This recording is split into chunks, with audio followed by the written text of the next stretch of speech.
കേരളത്തിന്റെ വാസ്തുശില്പകലയുടെ പ്രൗഢി വിളിച്ചോതുന്ന വരിക്കാശ്ശേരി മന പാലക്കാട് ജില്ലയിലെ ഒറ്റപ്പാലം മണിശ്ശേരിയിലാണ് സ്ഥിതി ചെയ്യുന്നത്. വള്ളുവനാട് രാജവംശവുമായി അടുത്ത ബന്ധമുണ്ടായിരുന്ന പ്രമുഖ നമ്പൂതിരി കുടുംബങ്ങളിലൊന്നായിരുന്നു വരിക്കാശ്ശേരി മന. 1902 വരിക്കാശ്ശേരി രവി നമ്പൂതിരിപ്പാടിന്റെ നിർദ്ദേശപ്രകാരം ശില്പി കൃഷ്ണവർമ്മ രൂപകൽപ്പന ചെയ്ത ഈ മഹാസൗധം തനതായ കേരളീയ തച്ചുശാസ്ത്രത്തിന്റെ അപൂർവമായ ഒരു മാതൃകയാണ്. ചുവന്ന കല്ലും തടിയും കൊണ്ട് തീർത്ത 3 നിലയുള്ള ഈ മനോഹര മാളിക ഏവരെയും വിസ്മയിപ്പിക്കുന്നു.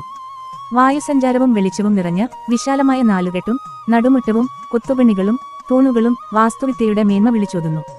അതിഥികൾക്കായി നിർമ്മിച്ച തെക്കേ പത്തായപ്പുര, കലകൾക്കും കച്ചേരികൾക്കും വേദിയായിരുന്ന വടക്കേ പത്തായപ്പുര, കൂടാതെ ഇവിടുത്തെ ക്ഷേത്രവും ക്ഷേത്രകുളവും ഈ മനയുടെ മനോഹാരിത കൂട്ടുന്നു.